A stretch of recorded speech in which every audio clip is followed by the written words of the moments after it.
النصر المفيد من ملحمة اسطنبول إلى دقيقة بايرن المشؤومة. اليوم راح أخذكم معي برحلة عبر الزمن لنشوف مع بعض أفضل 5 نهائيات في تاريخ ذات الأذنين. ما تحرم حالك من المتعة، تابع الفيديو للنهاية لأن حرفيا جايب لك أرشيف كامل من الجنون الكروي. خلص لهون بكفي، بدك أكثر من هيك إثارة وتشويق؟ يلا على المركز الخامس.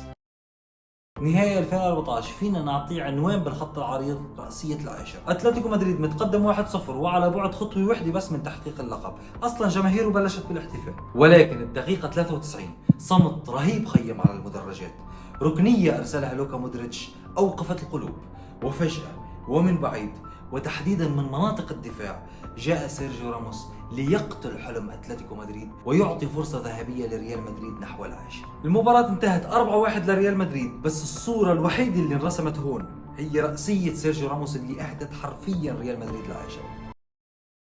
إذا كنت مفكر إنه نهائي أتلتيكو والريال حزين، فشو رح تحكي عن كمية الحزن الموجودة بالمركز الرابع؟ نهائي 1999 بايرن متقدم بهدف ماريو باستر والدقيقة 90، الحكم أعطى 3 دقائق وقت بدل ضائع وتقريبا كل شيء انتهى، بس لاعب اليونايتد تيدي شيرينغهام ما استسلم وسدد الكرة على يمين أوليفر كين ليسجل التعادل بالدقيقة 91. صدمة حلت على الألمان إنه يا جماعة هدف التعادل بآخر الوقت، وقبل ما يستوعب بايرن شو اللي صار ركنية بالدقيقة 93 ولمسة من سولشاير والكرة وين؟ بسقف المرمى ليبصم مانشستر يونايتد على أعظم قلب طاولة في التاريخ.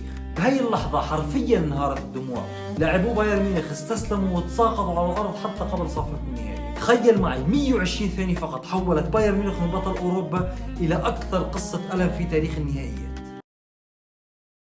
طيب خلونا نطلع شوي من الحزن ونفوت على نهائي انكتب فيه تاريخ جديد، وتحديدا نهائي 2017. اليوفي دخل النهائي بأقوى خط دفاع، بس مين الخصم؟ الملكي ريال مدريد حامل اللقب. كريستيانو رونالدو عطى التقدم لريال مدريد، رد عليه ماريو مانزوكيتش بهدف اسطوري. انتهى الشوط الاول وكان واضح للجميع انه الشوط الثاني راح يكون فيه اكثر اثاره وحماس، بس ريال مدريد كان له راي ثاني، صاروخ من كازيميرو غير المعادله كلها. قدام كريستيانو رونالدو ما اكتفى بهدف واحد، سجل هدف الثالث لريال مدريد، واسينسيو ختمها بالرابع لتنتهي المباراه 4-1 لصالح ريال مدريد. طيب ممكن يخطر لك انه هي المباراه مجرد نهائي عادي، فعلا معك حق، بس الشيء التاريخي اللي صار بهي المباراة انه ريال مدريد صار اول فريق بيحافظ على لقبه بالنظام الحديث للبطولة، والدون كريستيانو رونالدو اثبت انه هو ملك النهائيات.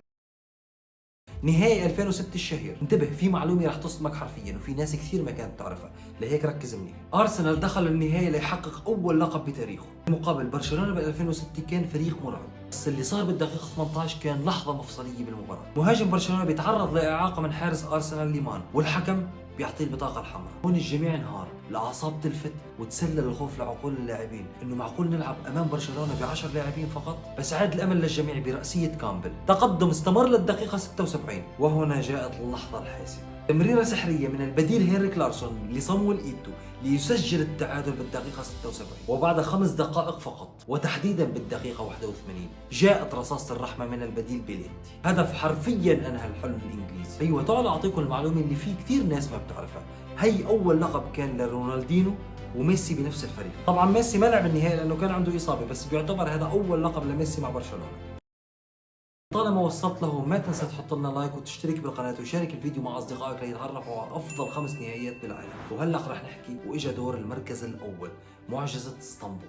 هي الليلة حرفيا أثبتت فيها كرة القدم أنها لا تعرف المستحيل. ليفربول ضد ميلان المدجج بالنجوم بيرلو مالديني كاكا شفشينكو. طبعا بهي الأسماء أكيد كان ميلان هو المرشح للقب، وفعلا انتهى الشوط الأول بثلاثية تاريخية لميلان، بس اللي صار صدم الجميع، كان في شعب ينطبخ بغرفة الملابس، وفعلا من الدقيقة 54 للدقيقة 60 رأسية جيرارد تشعل الشرارة الأولى، صاروخية سميتشر تعيد الأمل، وأخيرا ألونسو يكمل المعجزة. تخيل ب6 دقائق بس من 3-0 ل 3-3 راحت المباراة لركلات ترجيح، وهون ظهر البطل الأخير بهي الليل. دوديك حارس ليفربول كان له الفضل بتتويج ليفربول بالكأس الغالي، وكان العنوان العريض لهي النهائي معجزة اسطنبول 2005. وأخيرا بين جنون التاريخ ودراما ذات الأذنين، هذه النهائيات لم تكن مجرد 90 دقيقة، بل كانت دروسا في أن المستحيل مجرد كلمة، وأن كرة القدم لا تعطي إلا من يقاتل حتى الثانية الأخيرة. من رأسية راموس القاتلة إلى دموع بايرن، ومن سقوط الأرسنال إلى هيمنة ريال مدريد، ثم معجزة اسطنبول. هذه ليست مجرد نهائيات، هذه أرشيف كامل من الألم،